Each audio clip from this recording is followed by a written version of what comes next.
about corporate behavior? How can we think about investors? And maybe role of banks and stuff. But I feel that we will not solve the sustainability problem until we get households involved, or thinking about the problem bottom up, which is households need to change their behavior. I'm not saying this is exclusively, I'm saying in addition from the top-down approach that we have in mind, we need a bottom-up approach. Households make decisions every day, and that is what the problem, sustainability problem we deal with. Based on their diet, what we eat. If you're actually having a beef-based diet, your carbon footprint is 20 times that of a fish-based diet. Because we are eating ruminant animals, and they emit methane, which is really harmful for the environment. If we think about our transportation decisions, again, if you're driving a car versus taking a metro, again, very different decisions. How do we change those behaviors? If you think about utilities, how much utilities do you use? Water, electricity, and we need to preserve this. We are thinking, let's find corporations or utility companies. That's not going to solve the problem. Just give you anecdotally, Singapore decided recently to increase the carbon pricing from $5 to $90 over the next 10 years, okay? And they said any company that has more than 2,500 tons of carbon emission per year will be fined. The price will go up. Originally, if you look at the data, there were around 170 countries that would have qualified for this carbon tax, an increase in carbon tax. But most of them got a carve out. There are only 25 companies that are going to be having a carbon tax. So here's the problem. If you are a big player, you can always get a carve out from the government. And this is a very strict country. Imagine what is happening in America or the rest of the world. Everybody can get some carve out. Okay. So having said that, I think about sustainability having three aspects: environmental sustainability, financial economic sustainability, and social sustainability. Okay? So when I think about households, I also want to think of the same three concepts. I mean, originally we started out, we thought about environmental sustainability having the major share of the issues we need to be concerned about. But today I think we equally pay attention to environmental, financial, and social sustainability. Social sustainability is still a stepchild. We have not really started focusing as much. So I'm going to talk about that, highlight that, why we should focus more on social sustainability as well. I'm not a theorist. I'm not going to map out a theoretical model on how I should think about it. People who have worked on corporate side of the world, who have said, look, we have some profit maximization function for the corporations, and then we want to think about incorporating or having these constraints that are environmental or ESG constraints that corporations will face, and then see how these corporations will act. You can have a similar model in mind for households. They have some utility maximization function when they actually have to have these constraints of environmental. Or you can have a different model where you actually maximize your social utility or environmental utility that you derive on your consumption. You can think about it. I'm not a theorist. I'll leave that to you guys to think about what would be a right or good model to kind of frame this. I'm going to think about from an empirical point of view how to get at this. Okay. So I'm going to talk about a lot about these issues. Let me just give out some examples of what I mean by these things.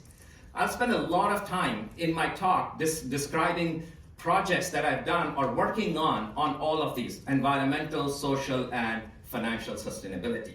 So the questions I would have in mind: how do households use utilities, transportation, and food when I think of environmental sustainability? How can I nudge or get people to reduce their water or electricity consumption? How do we choose between public transportation choices? And again, eating habits. When I think about financial sustainability, again, I'm thinking about consumers routinely make mistakes. And how do we get consumers to make better financial decisions? Okay? Maybe financial literacy, maybe financial education, financial counseling. All of these things have a role in actually helping people make better financial decisions. If you think about simple examples, I mean, right now interest rates are rising. People should be refinancing their mortgages. Most people actually never refinance their mortgages even when the option is in the money. So around 40% of the people get the mortgage refinancing question wrong when they even decide to refinance. And most of us actually never even refinance. And they leave hundreds of thousands of dollars on the table in the lifetime of a mortgage. Okay? Consumption and savings decisions. I mean, that's a very old question. How do consumers make these decisions in light of various shocks that they are getting? Think about, do consumers pay attention to ESG ratings of corporations? And if they do they make actually consumption decisions based on those ESG ratings? So I'll talk a little bit about that. Are consumers paying attention to this kind of information? Okay. Social responsibility, again, it's a big topic, very much understudied. These are the kind of things I would encourage everybody in this room to think about. With this whole topic that I want to push, which is household sustainability, is pretty new. I mean, when I started working in household finance, it was pretty new. So now I think about this as the new topic. If we start focusing on this, I think we can solve the sustainability problem much easier. So if I think about social sustainability, gender wage gap, women's education, minimum wages, role of aging population and retirement safety, intergenerational inequality, all of these are really important topics, but we have not really focused as much. Then if I take a step forward, what is the intersection of these three fields? I mean, social, financial, and environmental sustainability. Do minimum wage changes actually affect household spending and debt? Minimum wage changes, I think of that as a social sustainability issue, whereas consumption and debt, I think of as a financial sustainability issue. Environmental law changes, and how does that affect housing policies and housing demand and house prices? So again, we think of them separately so far, but can we now start thinking of these issues together and combining them? Thinking about consumption choices and impact on carbon footprint of consumers. Okay? Two-child policy and impact on women wages. So China has been pushing the role of two-child policies. How is that affecting women's wages? So those are, again, combining social sustainability issues with financial outcomes, women's wages. Okay? So before I kind of give you examples, which I will in the next 45 minutes or so, let me kind of outline what I think about, how I think about this sustainability. So first I think about, let's build a scorecard. We all are fully aware of a financial scorecard that all of us have, which is a FICO score. We use our FICO score essentially to go out dealing with the financial markets. Anytime we need anything, we need a FICO scorecard, and the banks use that to determine will they give us credit or not. Why not think about a carbon scorecard or an environmental scorecard for consumers? So I think about building a carbon scorecard or environmental scorecard, and that will essentially take account of three things: their eating decisions, their transportation decisions, and their utility decisions. Actually, if you look at any consumer, 90% of their carbon footprint comes from these three things: utility, transportation, and food habits. So if I can capture these three things in the data and build a scorecard for the consumers, that will help us a lot to determine what their carbon footprint is. Now let me lay out how will I go about building this scorecard, and then why do we need a scorecard like this? So how do I do that? Most of our data on these, especially transportation and utilities, is captured on our financial transactions. If you look at your credit card, your debit card, ATM transactions, you will actually see where and how you're spending money. So if I can capture that transaction by transaction, I can know if you're buying a EasyLink card, which is a MetroLink card, or you're actually filling petrol in a gas station. That tells me what your transportation footprint could be. I can also look at how much utility bills you're paying every month. What is your electricity bill versus your water bill? That allows me to capture your utility footprint. Food is a little harder. I can know which stores you go to. I can then use that to come up with some measure of what carbon footprint you may have on terms of food habits.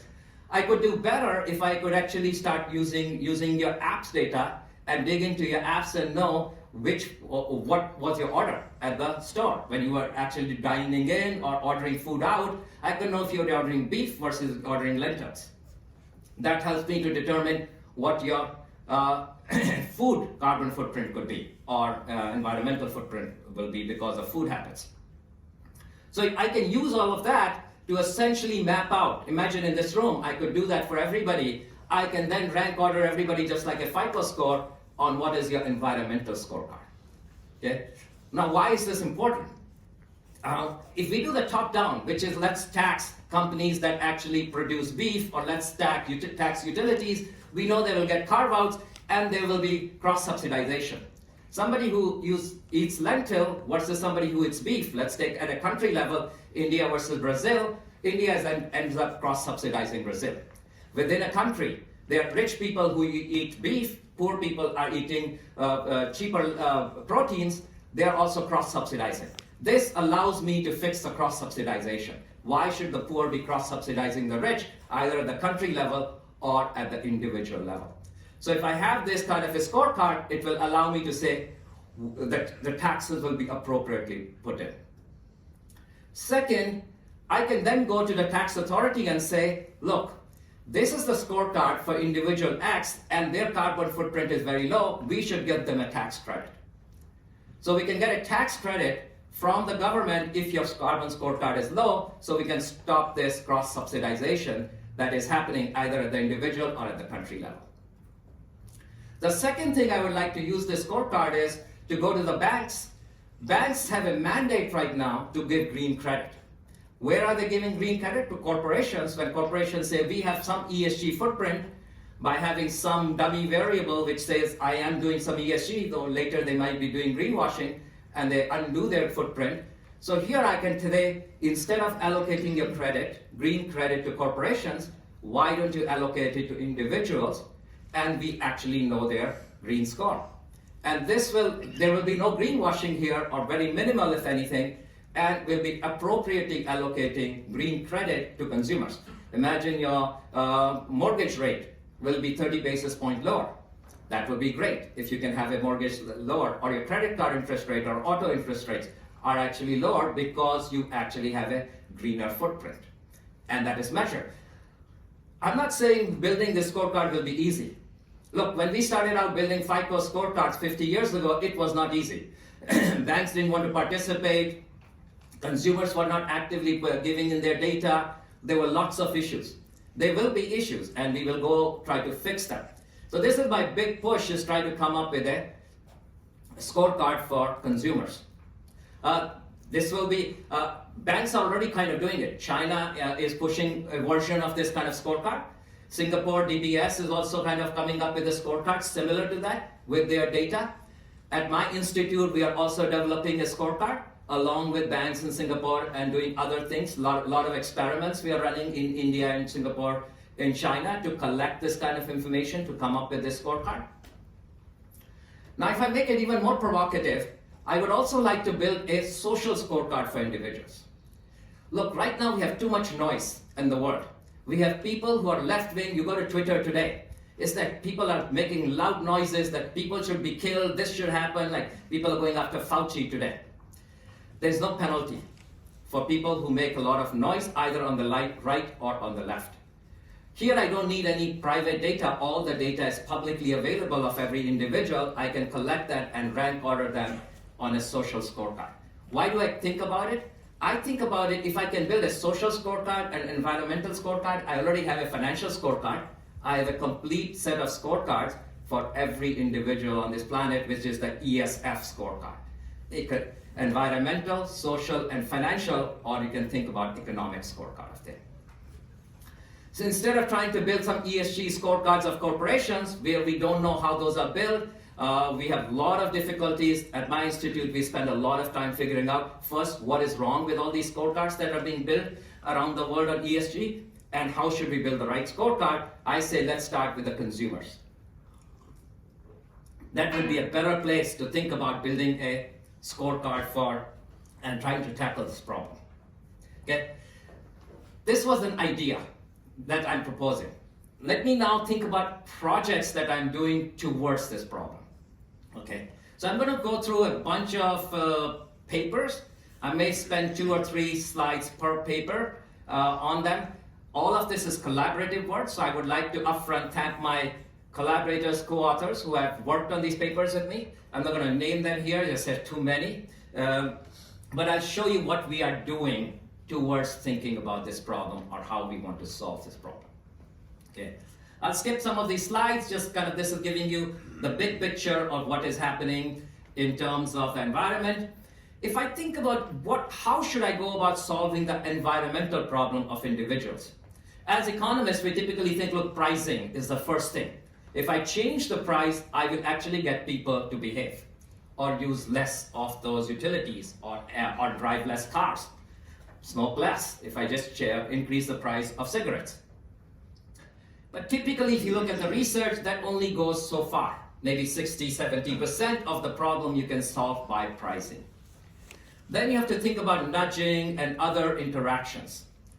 Those are slightly more expensive because, anytime you do behavioral interventions, you have to think about that intervention that has to be targeted to a certain population. Pricing, I can just do at a macro level and everybody will respond to first approximation. But nudging, not everybody will respond to first approximation. Even if that doesn't work, then I have to think about how do I do this? Maybe I need a more dramatic solution, which is changing the plumbing, actually doing more hardware solutions. I can't change your behavior, I might as well change the supply side. So if I think about water, if I want to reduce water usage of individuals, the first thing, let's raise price of water. Hopefully we'll get people to respond. If that doesn't work, then we say, let's nudge people into getting them to do the right thing. Maybe that doesn't work. Maybe then we need to change the plumbing. If we change the plumbing, the shower heads of the households will supply them less water. As a result, they will use less water. So I want to think about all these kind of solutions. What works, how much do they work, and how can we reduce water usage? Okay? So here is one example. We are trying to do nudging of children's electricity usage in Singapore. So what we did is we worked with a bunch of schools in Singapore, and we went to these schools and we said that you should give a prize money or a lottery for students who can bring in their electricity bill, and if the electricity bill goes down by more than 10%, the kids will be eligible to win an iPad. If your electricity bill goes down by 10%, you don't win an iPad. You just are eligible to be in a lottery to win an iPad. Okay? So think about 1,000 kids bring in their electricity bill and they say, we reduce our electricity bill by 10%. You go in a pot and then one kid wins an iPad. Okay? So you can think it's very low cost, kind of an experiment. So we did that with a bunch of schools in Singapore, middle schools, high schools, and we asked the kids, can you go convince your parents to reduce your electricity bill? And if you can, you'll be eligible. And kids are very powerful. I mean, I have a 3-year-old. I mean, I will do pretty much anything he tells me. Okay? And that really helps, motivates me. Yesterday I was at a dinner, he just sucks up all my time in me running around here. Okay? So here is the data. Here is where we were looking at the baseline of those treated schools and control schools. So essentially the buildings around the treated schools and control schools. What is the electricity bill of those two? And this is where we said, let's run the experiment for the next 4 months. And then we stopped the experiment, and then we looked at the electricity bill of the two areas near the treated and controlled schools. The point I want to make is here, these two lines are pretty similar, and then they started to diverge after we started the experiment. Now, the key thing here I want to point out, I'm not looking at people who reduce their bill by more than 10%. Because those will be very few. Reducing the electricity bill by 10% is not easy, okay? What I am looking for is the kids who are nudging their parents to reduce the bill by 10%, but they only could get to 2 or 3 or 4%. There I got everything for free. Because I didn't even have to give them an iPad, okay? Because they were trying very hard and they could only get 2-3%. And so you can see the effect here is around 3%. Many kids, most of those buildings in which those kids were near the treated schools versus the control schools, in the treated school buildings, actually they reduced the electricity bill by 3% for these 4 months, and actually it stayed lower even after I removed the treatment. Even after I said this lottery thing is over, you can do whatever you like, the kids actually kept pestering the parents and kept the bills lower. Okay? Now, this is a simple experiment. I can show you there is an effect that lasts after a while. It may not be the solution that you can use. You can't scale it up most likely. But you can see it works. Okay? Let me show you another one. So water scarcity. So this was about electricity. Let me talk about water. So in Singapore, actually, we consume around 430 billion gallons a day of water. Or in other words, every Singaporean is consuming around 150 liters of water per day. Okay, so it's a lot of water. Singapore would like water consumption to be around 130 liters per person per day. So they want to reduce a significant amount of water consumption. We can do some supply side solutions. Very difficult to do, very difficult to implement, actually very expensive. And I'm not an engineer, so I will skip the supply side, how to collect the water in the catchment centers, import water, desalinate water. And there are lots of such things that the government does, is try to do all of this. So this is what we want to do, is reduce the water to 130 liters by 2030. So let me think about a price experiment. How can we reduce water usage if we change the price? So what Singapore did is they actually had no price change in water, but they increased the price by around 13% and 23% if you use water less than 40 cubic meters and above 40 cubic meters. And they increased another price in 2018. So 2017 they had a first price increase, 2018 they had a second price increase. And we want to see if these price increases have a demand side effect. Can we use the pricing as a mechanism to reduce consumption of water? So they announced this policy 6 months in advance. So I also want to see what is the effect of the announcement of this policy on water consumption, and then actually the implementation of this policy on water consumption, the first implementation and the second price increase. Okay? So this was the price increase. If you were up till 0 to 40 cubic meters, it was $2.10 and it went up to $2.70.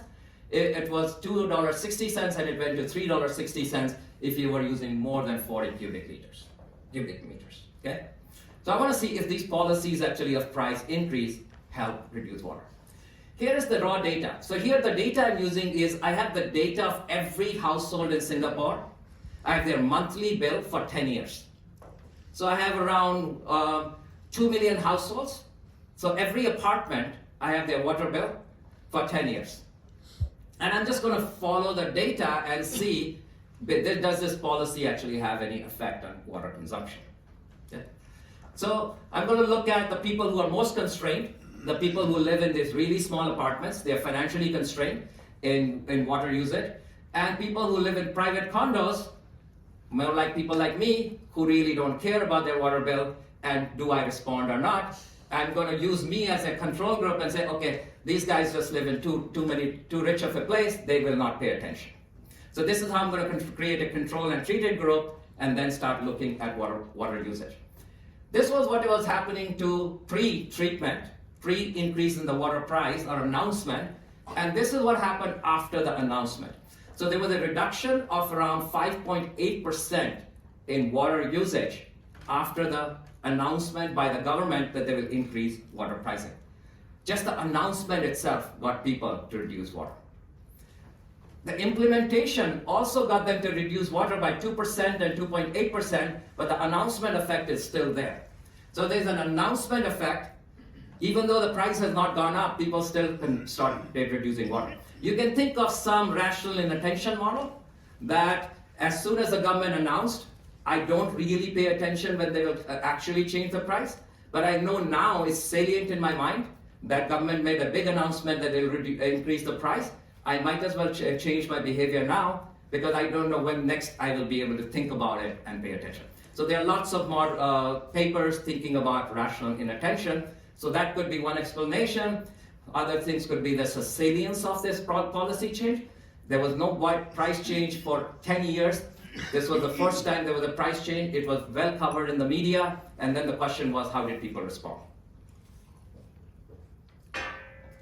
Okay. So you can see clearly there's a huge effect in water demand.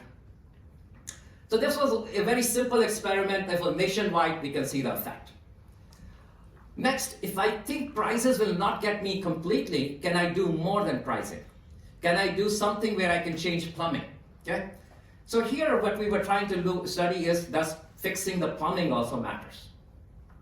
So in Singapore, what happens is they routinely say to buildings that if 80% of the residents of the building agree, then the government will come in and change the entire plumbing of the building. Okay? They will change the water pipes, they will change the showers, they will change all those things and essentially charge you very little money. Most of the money is paid for by the government to change the plumbing, electric fittings, and water fittings. So we wanted to say, if we actually take this solution, this is an expensive solution. It's not cheap because the government is doing all the heavy lifting of changing these things. Does this then cause people to reduce water consumption? The literature on this typically will talk about a rebound effect. I mean, the classic thing you can think about is Donald Trump used to talk about on his stump speeches, oh, they're changing our water fittings, and now this is so bad I can't take long showers, so I can't take my proper shower, my hair is still having soap in it, so I'm going to take longer showers. So that's the rebound effect. So essentially people end up taking longer showers, and they essentially end up wasting more water when you actually change the fittings. So the literature says this changing the fittings don't work. So we wanted to see if it actually works. The cool thing in our setting is it's almost random who gets this fitting change. Because there is this cutoff of 80%. More than 80% of the residents have to agree to have their fitting changed. So if 79% only agree, then the building doesn't go through a change in their plumbing. 81% you go through that change in the plumbing. Okay? So we use that cutoff to see which building actually got treated, which building got treated later or never got treated, was eligible for treatment, but actually they only got 60% vote or 79% vote, they didn't get the votes, and we'll use those two buildings as comparable and see on the treated and controlled buildings who is actually reducing their water usage. Here is the fact. You can see essentially no change in the water demand for the treated relative to the control buildings before the treatment, but after the treatment, there is around a 3.5% reduction, and it persists for the next 10 years. I can plot the data for 10 years, and you can see that they keep their water demand lower by at least 2% per household, per building that is treated. Okay? So there's a long-lasting effect of a plumbing change. So I've shown you two experiments where we actually looked at price change and then plumbing change. We also looked at nudging. Actually, in our setting, the government was nudging consumers to actually change water demand, and nudging does not work. There's a long literature. Nudging is kind of not very easy to nudge people to actually change their behavior, and we document that in the paper that nudging is not easy to make it happen. Okay. Here are the results, that there is this HIP policy, how effective it is in reducing water demand. Okay. I can talk a little bit more about these things, just making sure, okay, I think I have time, so I'll talk a little bit more environmental, because I do want to talk about social issues and financial also. Things that we are doing on these three spaces, thinking about how to kind of change behavior or improve consumer behavior, thinking about household sustainability. So negative environmental externalities. Countries routinely, I mean, I was just reading in today's newspaper this morning that how India is actually going through massive effects or carbon emissions, and these are coming because they have these huge pileups of garbage. If you go around Delhi itself, they're actually piling up garbage that is 70 meters high, okay? And what that is doing is actually emitting methane. And methane is very harmful. So people who are living around those garbage dumps essentially are inhaling this methane, and they're actually having other diseases. So the Indian government is trying to take steps. Many other countries like Singapore routinely has this problem with haze that is coming from burning wood or burning forests in Indonesia, and that creates massive amount of haze coming into Singapore. And you can see the PM 2.5 or PM 10 numbers jack up almost up to 300 or 400. So the question is, what are the effects of those on human behavior and actually utility consumption? And so we look at that stuff in some of these studies, look at the effect of haze pollution on water consumption, electricity consumption, and these are huge impacts on both of these. The point is that as long as we don't solve these bigger problems, which is related to environmental effects, we will not be able to solve the utility problem. So utility problem and environmental problem are linked together. So within the environmental part, I was trying to break that down into three things: utilities, environment, and on food. So all of these things are linked together. One will cause the other to happen. So until we solve how to make sure we actually reduce haze or burning down of the forest, we will not solve the utility problems. This is a very common problem in Brazil, where they're burning massive amounts of forest because they want to build farms to grow cattle there, to graze cattle, so that they can provide cattle for beef or for milk around the world. Okay. Let me talk about one more problem on the environmental side, and then I'll try to move on to social and financial side. Sea level rise. Now, if you think about their massive populations around the world that will be affected by sea level rise. Actually, the estimates are close to 1 billion people around the world will be impacted by sea level rise. If you think about Jakarta, Jakarta is facing a serious problem of sea level rise because of two issues. Massive population in Jakarta, they're actually pumping a lot of the groundwater. When they pump out a lot of the groundwater for drinking, that causes the ground to sink. So forget, even if we don't think about sea levels rising, the ground is falling in Jakarta. That itself is causing an effect of a sea level rise. On top of that, we know that temperatures are rising, and that is causing sea levels to rise. So Jakarta will have an effect of both ground sinking and sea levels rising, and we will see massive effects. So Jakarta has just committed $40 billion in building a seawall outside Jakarta to protect itself from the sea level rise effect on its population. Singapore is another place where sea level rise is a serious problem. Singapore is essentially at the sea level. I think it's around 1 meter high. The buildings right now are built which are around 2 meters high, but they are proposing that going forward they will have to build everything which is around 4 meters high, so even in high tide or in extreme weathers, the buildings will not be affected by sea level. The government has committed $100 billion over the next 100 years in Singapore to combat sea level rise. There's a lot of work finance people have done in looking at the effect of sea level rise on house prices. So I'm trying to now think about financial outcomes and environmental effects on financial outcomes. Again, thinking about, I was talking earlier about environment, social, and financial. Now I'm trying to see how the environment affects your financial outcomes. So the question is, does sea level rise actually have an effect on property prices? Now, that has been done. There are at least 3-4 papers that actually have shown that when there are areas where there will be sea level rise in the US, that will reduce property prices.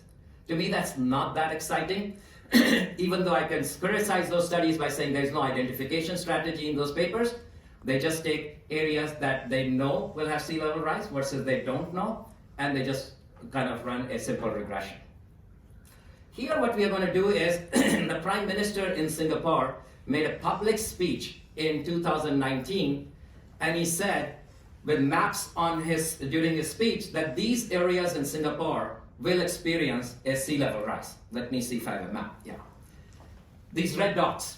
And he was saying, essentially, this area will have sea level rise, and these buildings will be impacted by sea level rise.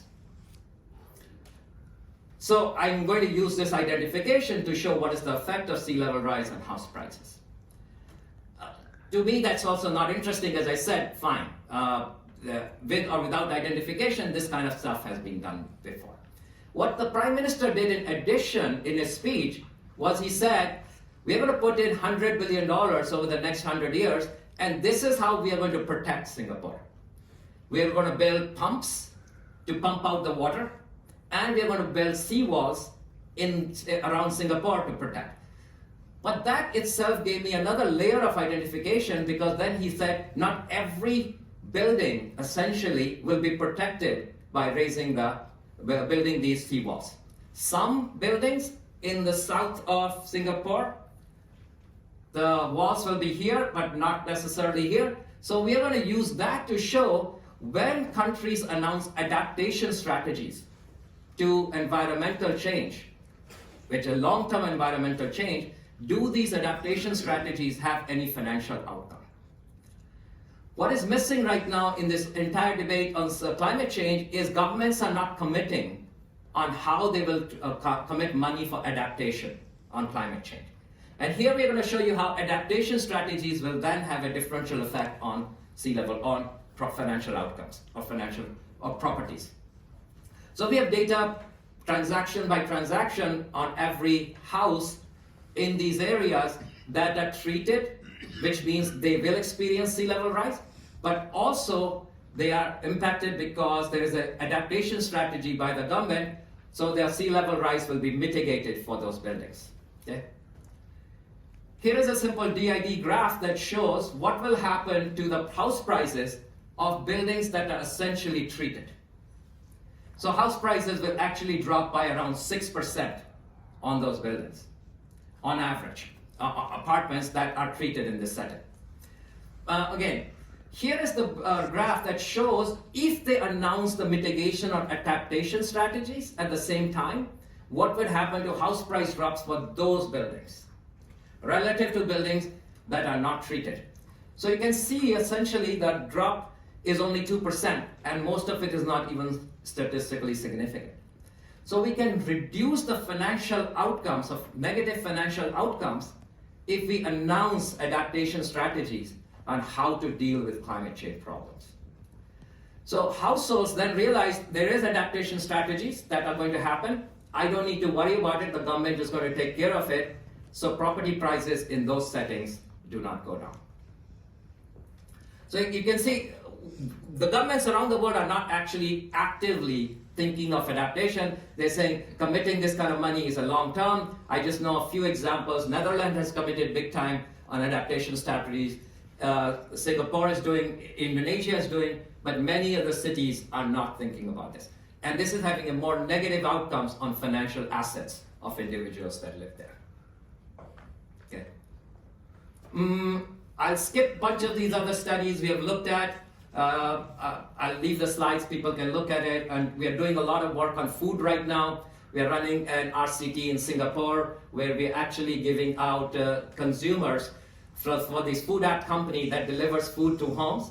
So what we told our consumers in this food app that actually if you don't order beef and you order lentils, we will give you a cash back. Or if you actually don't order beef and you give lentils, we give you some kind of an environmental good cause citizenship award for you, that, oh, you're doing well for the environment because you're not ordering beef, and we want to see how do people's food ordering habits change. Again, this is the idea that I want to push on the scorecard. How can I change behavior? Because if I want to build a scorecard for you, I need to know if you're movable from your prior behavior or your eating habits. So if you eat pork, other proteins, how can I move you to eating proteins that have a low carbon footprint? We're also running an experiment in India with a grocery store where we're actually working with them and actually having some signs at the store that's saying that if you actually order, if you don't order goat meat, which is also a ruminant animal, very high in methane emission, and if you order fish or lentils, this is the promotion we'll give you, the price will be lower, or you'll be doing good for the environment. So we are running a lot of experiments trying to understand how we can actually change food eating habits of consumers. So this was about the environmental sustainability part on the consumers. Let me think about social sustainability. When I think about social sustainability, I think about social equity and sustainability of the community. Here I'm thinking about intergenerational gap, within generational gaps on wages, outcomes, wealth, income, health, everything. When I think about sustainability of the community, There I'm thinking about how do I get people thinking about diversity of individuals, or how do we build social capital. So I'm working on some of these things. So I'm going to talk about one big example, and then I'll talk maybe a little bit about some other things. There are many things you can work on social sustainability part. Okay, this area is wide open in terms of research. Environmental, there are a lot of people working on it, but social part, I think, very little work. So when you think about kids, especially girls in schools, the question is, why do girls in school drop out? The data suggests that many girls, when they're in schools, they drop out. Boys don't drop out of schools. And if I ask you, can you give me a few reasons why girls drop out of schools? Anybody wants to take a shot at it? So two main reasons. One is toilets, and the second is sanitary pads. Girls don't have toilets in most schools, and then they realize that they can't go, they need their privacy, they can't go to a toilet, then they just don't go to school. Second is sanitary pads. For 4 or 5 days a month, they need sanitary pads. If they don't have sanitary pads, then girls actually end up dropping out 4 or 5 days a month. By the end of the year, they've fallen behind in their classes and their grades. The parents think the girl is not very smart, the boy is smarter. They just say, why am I wasting my money on this girl? Let me take her out of the school. What we pick up in the data is that, there are social reasons, or there are other religious reasons. A lot of this boils down to actually sanitary pads and toilets. If the girls have those, they will continue going to school, and girls perform better than boys on most measures, we know that. Okay? So here is something we wanted to study. What happens to girls if we can provide them sanitary pads? What will happen? So I'm thinking about social sustainability, because we want girls and boys' educational outcomes to be the same, because that affects their lifetime income and lifetime wealth. Okay? So if you think this is only a problem in developing countries, California just passed a law that says they will provide sanitary pads to all girls free. Okay? London just passed a law that also said we'll provide sanitary pads to girls for free. I was just presenting in Luxembourg just a few weeks ago, and there also they said, the university in Luxembourg said all girls will get sanitary products for free at the university. I'm pushing the same idea in Singapore, working with the government, trying to see if the Singapore government will provide all sanitary products for girls for free. Yeah. So we know globally, 500 million women lack access to this, so sanitary pads. Question is, do they impact girls' educational outcomes? There's some research. But what we did is we worked with the state of Kerala, and this is a sanitary pad vending machine that was installed in randomly around 700 schools. There are lots of schools in Kerala, but 700 schools adopted this sanitary pad vending machine. It was very nice because there was a monitor who would monitor and make sure that the girl's name is registered, how many sanitary pads she took, what day, every day was she taking sanitary pads. So it's not that she can take sanitary pads, go home and give it to her mother or her sister. They were being used by her, because our study is to show, does this improve enrollment? Do they stay back in school? As I pointed out, girls drop out of school because they don't have sanitary pads. So I want to make sure if we give them sanitary pads, does it make them stay back in school? Okay. So it was very nicely done, because there was everything is recorded. We actually have the data of every girl's name and when and how many sanitary pads she took over the years. We don't need to use it, but if needed, we can actually look at that data as well. So here is the treated schools. In 2015, around 50 schools actually got free sanitary pad vending machines. By 2020, there were another 50, and so over the years, we gave out this bunch of these sanitary pad vending machines to schools around Kerala. Here's the map of Kerala, and these are the distribution of sanitary pad vending machines over time by geography. The reason I'm pointing this out, because there's a whole paper, you can look at it. but it's random. We were not really trying to get it to the biggest cities or to the girls that really need it. We are randomly trying to distribute these sanitary pad vending machines. Okay. So here's the data. We actually have the data. This is publicly available. You can download this data from the website. All the data on enrollment for every school in India is publicly available. So you can just download it. So we downloaded all the data of what is happening to educational outcomes from 2013 to 2020. Then we have this data from the state of Kerala where we know exactly which school got the sanitary pad vending machine, on what date, and how the girls were using it. And so we have data on just for Kerala on 17,000 schools, of which around 700 are these treated schools in Kerala. Okay. Here is the regressions we ran. We wanted to understand, do girls who get sanitary pads actually reduce dropout rates? The 7th grade dropout rate goes down by 24%.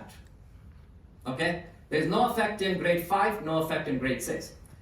The health literature will show that girls actually start menstruating when they're in grade 7. Okay? There is some literature that talks about protein intake of girls and that how they can prepone the menstruation into grade 6. We also look for that for areas where girls may be taking more proteins or higher proteins. We show that result in the paper, but for our setting, for this setting, I'm just showing you the headline result, which is I can reduce the dropout rate of girls by 24% by giving free sanitary pads to the girls in schools. The effect persists. In grade 8, there is a smaller effect in grade 9, but by grade 8, grade 9, girls who have already decided to continue, they don't need the free sanitary pads because they're already getting it, either the parents are supporting it or some other reason. We will not see a big effect. It's the first time girls who are needing sanitary pads, and then when we provide these pads to them for free, that's where we see the biggest effect, that we can reduce the dropout rate for these girls. Okay. Here is a simple graph. There is no effect for grade 5, grade 6. There is some effect for grade 8, grade 9, but this is the effect for grade 7. There's a time series effect for grade 7 that it persists for a bunch of years after you're giving out these sanitary pads. Okay.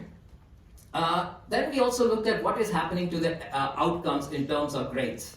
So not only dropout rate, I actually have the data on their appearance in exam, on their pass out rate, and pass out rate with distinction.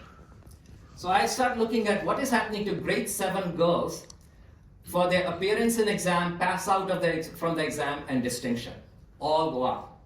So girls do better, they are more likely to sit on the exam, more likely to pass it, and more likely to pass with distinction. If I look at grade 4, where there is no effect on sanitary pads, because there is no effect, girls don't take sanitary pads, there is no effect here. That's just a placebo, or you can take it for falsification, that there should be no effect on these outcomes for grade 4 girls. Okay?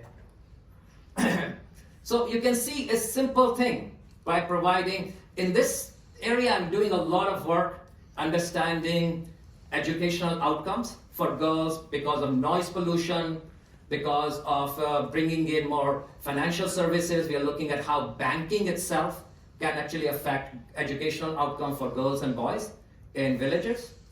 So I have a big agenda looking at educational outcomes for kids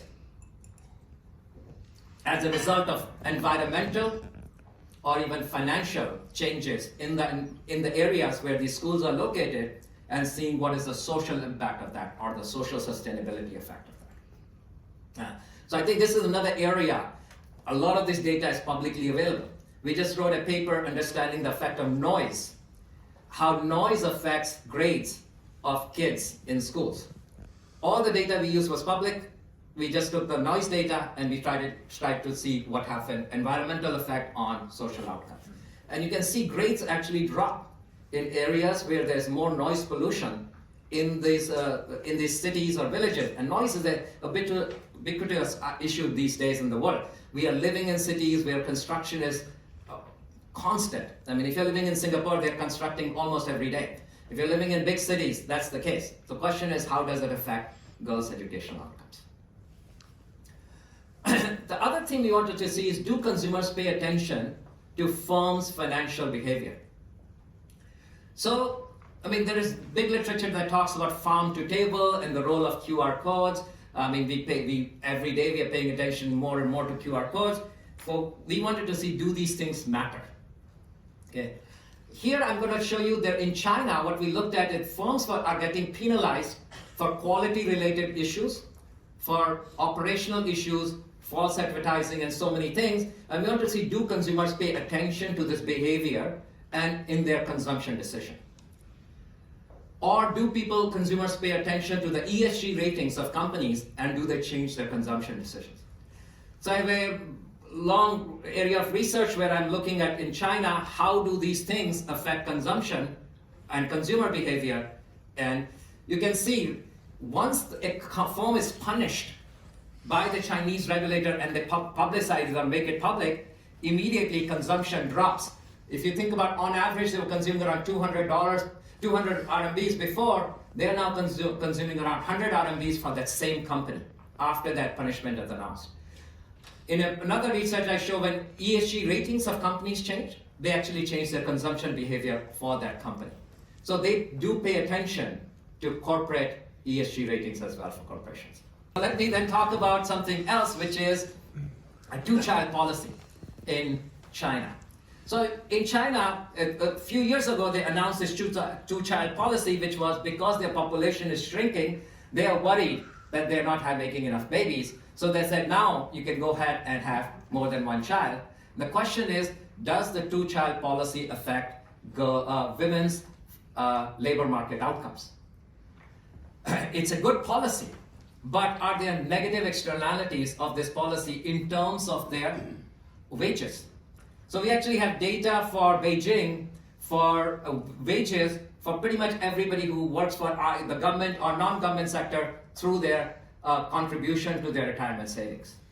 So we look at their wages and we look by age of the women and see before and after the introduction of these policies, does this reduce their wages? Again, to me, this is about social inequality, and it's trying to see how we can improve these kind of outcomes across gender. And you can see that wages actually drop by around 2% persistently. So this is the persistent effect of a drop in wages by 2% for women who are because of this two-child policy itself.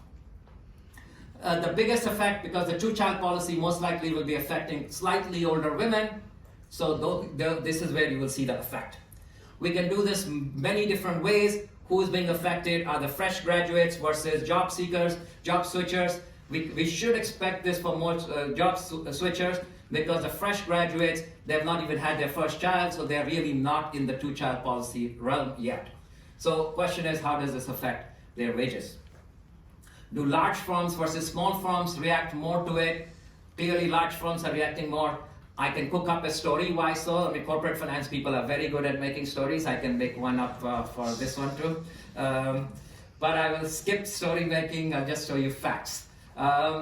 What is happening? What kind of firms react more to two-child policy? Is it SOEs or public utilities or public sector firms? The public sector firms actually react very little to these kind of things. Okay? Something else I was interested in is wage gap. Now we think about, women make less. There's a long literature that talks about women make less, but it's very difficult to kind of study this question. So what we thought is, let's look at taxi drivers. Now in taxi drivers, it's all about effort. It's not about your your education, background, wealth. None of those factors come into play. It's about how much you drive and how much wages you make. So we wanted to see, do women taxi drivers actually make less money, and why? And can we fix this problem? So we actually looked at the data. You can see the data will tell you clearly, women taxi drivers make less money. Okay? But question is why? When you start digging deeper into the data, women taxi drivers are less likely to drive at nights. Women taxi drivers are less likely to drive in situations where they're picking up young kids and dropping them when they're drunk.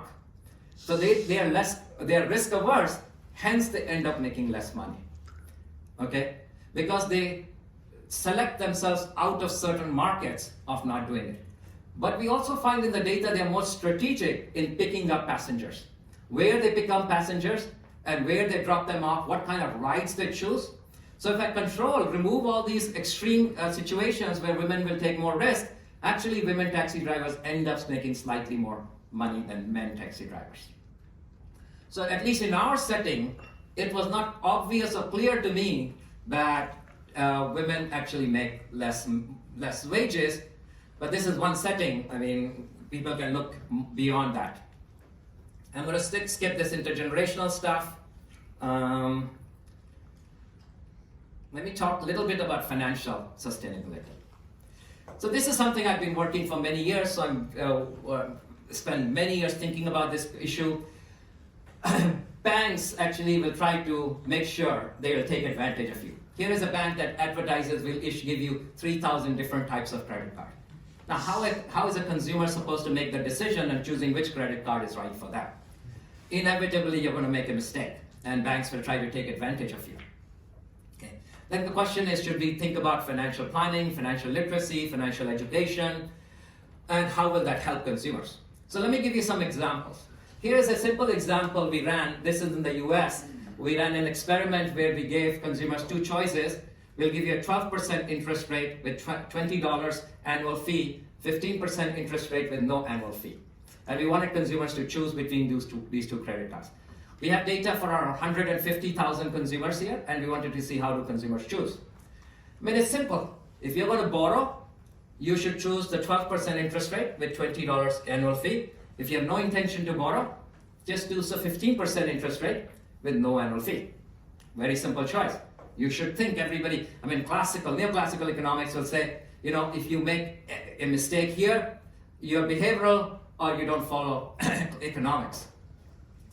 40% of the consumers strictly speaking, make a mistake. They choose the wrong contract. Every day we make contract choices. Every day of our life, we're making some choice or the other, and we are making mistakes on our contract choices. These are financial mistakes we're making. You might say this is peanut economics. These mistakes are really small, but a lot of mistakes are correlated. I have a separate paper that actually shows most of the financial mistakes they make within an individual are correlated. Okay. Good thing here is as the financial mistakes become bigger and bigger, the number of people that make this mistake is small. Okay? So there is some hope there. In this contract we actually asked them, you can switch this contract anytime. Only 3% of the people switch contracts. 40% get it wrong, only 3% switch their contract. So most people actually make a financial mistake in a simple contract like this, financial contract. Next question is, do we learn from our mistakes? Here is a different paper where we looked at over 5 years. What happens when you start out a relationship with a financial intermediary, and in 5 years do you make less mistakes? When you start out a relationship, you end up paying around $150 in fees to a bank. Most of us are paying it. We don't even know it. I just found out last week that my bank was charging me an annual fee for my credit card, $230 per year. I was shocked. I was like, I do research on this. I've written so many papers on annual fees, and you guys are charging me. So I said, how come I never saw it in my statement?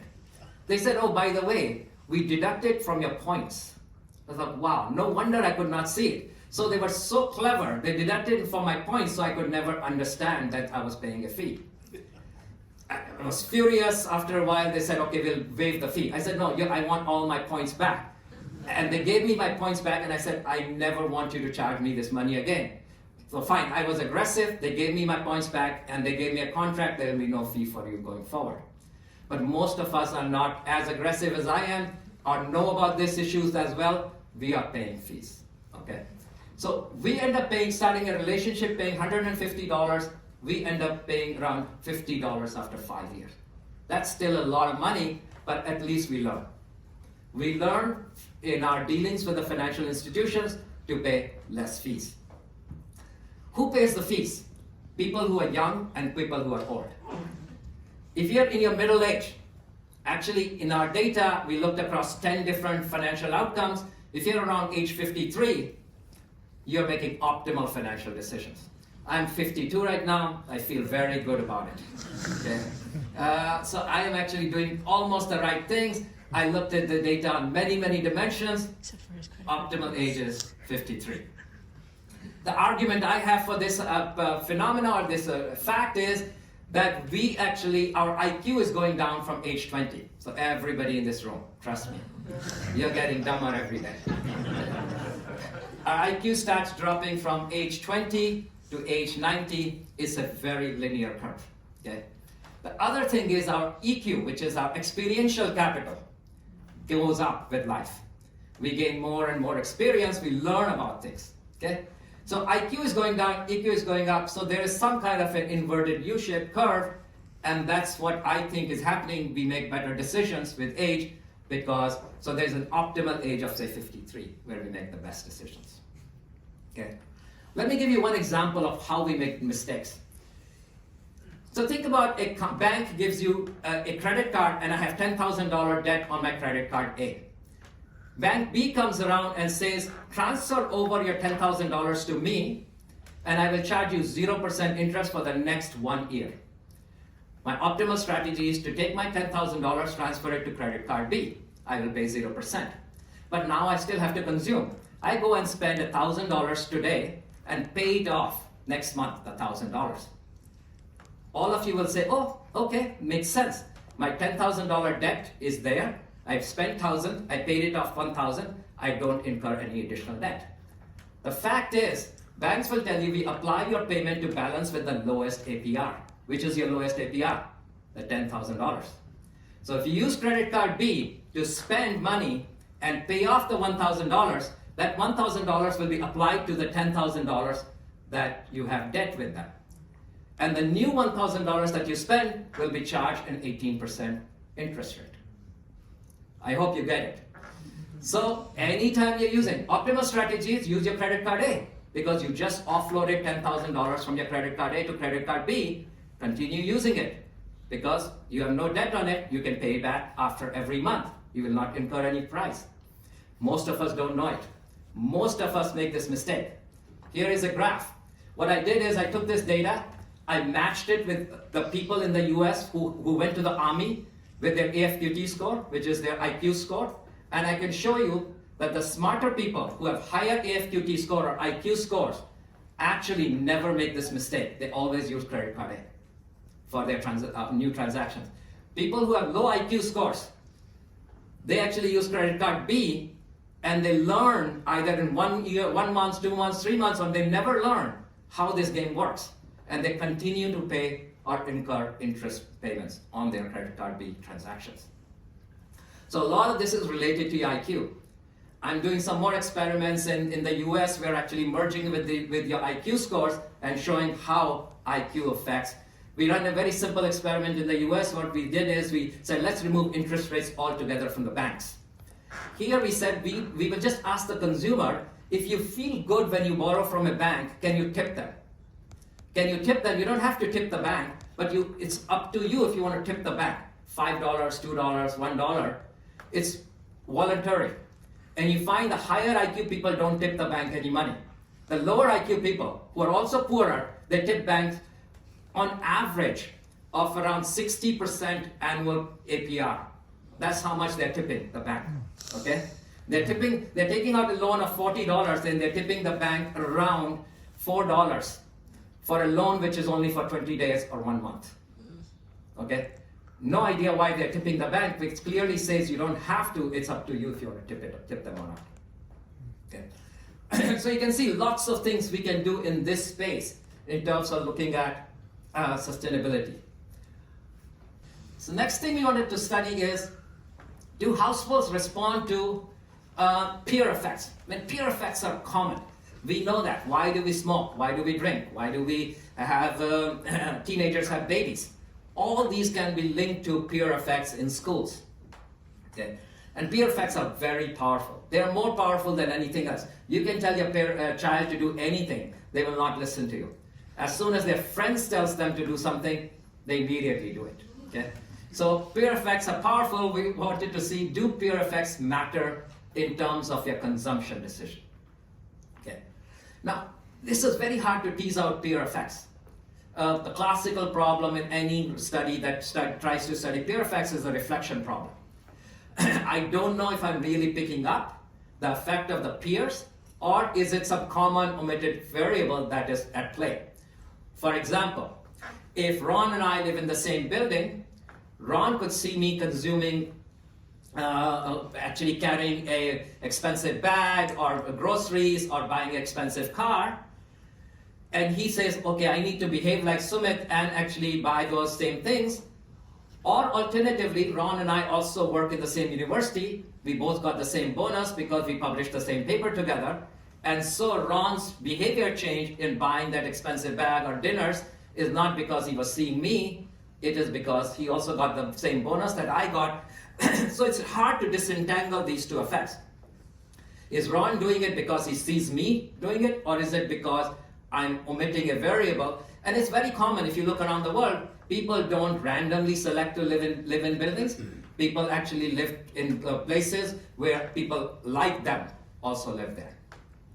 We try to solve this problem by trying to pick up the peer effect in consumption by looking at Singapore, because in Singapore your allocation to the building is random. If you're living in public housing in Singapore, you don't get to pick the building you will live in. Essentially, the government decides for you which building you will end up in. It's a lottery system. So that eliminates this reflection problem in this setting, because it's not, Ron cannot choose to live with me in the same building because we work in the same place. So then the question is, do peer effects play a role in our consumption decision? Now let me create a setting. Imagine that I was living in that building and I declared bankruptcy. The question is, does Ron then pick this up and change his behavior, consumption behavior? Because I declared bankruptcy, my consumption will drop dramatically. I have no money to go out and spend, and then we wanted to follow what happens to the behavior of the people living in that building. Okay? So we can then truly pick up the peer effect as opposed to anything else. So we're going to look at building by building, and then we're going to look at the neighboring building. Does the effect die down? Because if peer effects are at play, then the neighboring building effect should not be there. The neighbor should not be behaving like that. Okay? So here's the effect. What we find is, if I declare bankruptcy in a given building, the spending behavior of the people in that building will drop by around 3.5% on average. Okay? So all the people for which I have the data, they are dropping their spending behavior on average by 3.5%. It is equally distributed on their credit cards and debit cards, so essentially people go out and spend less. There could be many reasons. One could be that Ron and I are friends, we take vacations together, and I say to Ron, I can't take vacations anymore because I just don't have the money anymore, so Ron doesn't go on that same vacations, so that could be one mechanism. Other mechanism is Ron and I are not really friends, we just meet each other in the elevator, and he used to see me carrying more expensive grocery bags. Now he doesn't see me carrying the more expensive grocery bags. He sees me carrying, some cheaper grocery stores I go to, and he says something is wrong. Maybe, I don't need to keep up with the Jones. I need to don't behave like him. Go to the expensive grocery. I can also buy cheaper grocery now, because I don't need to have this peer effect, pressure to buy those groceries.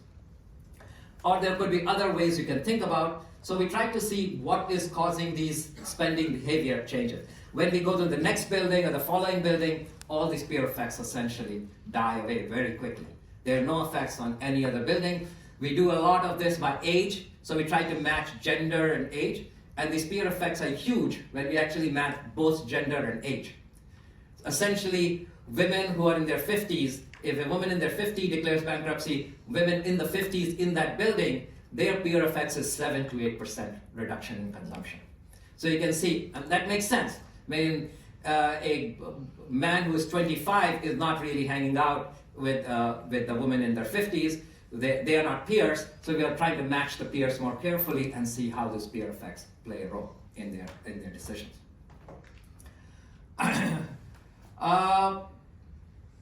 QR codes. I mean, QR codes now are becoming quite commonplace. The question is, do these QR codes, adoption of the QR code technology, actually help businesses or consumers make decisions?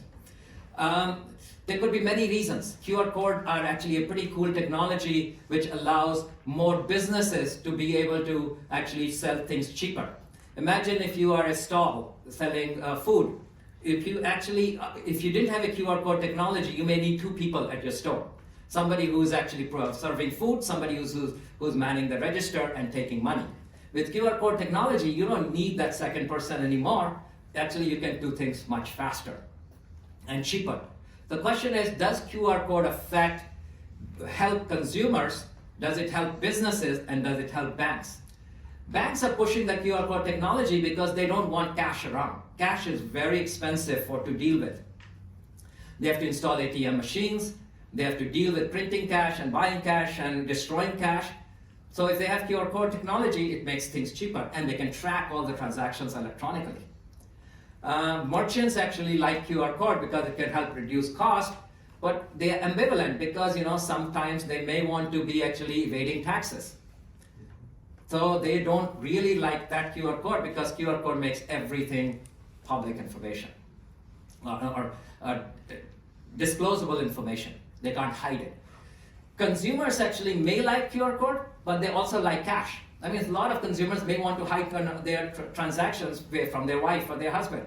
They don't want them to know where I'm eating or what I'm doing. I'd rather pay cash. So they may also be ambivalent in trying to use QR code technology. So we wanted to see, how does QR code technology actually work, and does the adoption of QR code technology by merchants, help consumers, and help banks? Okay. So here is what happens to sales, especially for small merchants. Their sales actually jump up by around 3.5% to 4%. But this is across the distribution. Per month, sales are going up in the data by 3% for the merchants who are adopting QR code technology relative to merchants who are not adopting QR code technology. Okay. Actually, I'll go on the last slide and talk about that. I can go on forever on these issues. The only thing I want to talk about is to say, if any of you are working on these areas, I am editing a special issue on household sustainability for the journal Sustainability. Do send me your papers. We would love to publish them on the special issue, but it has to be related to things I was just kind of talking about.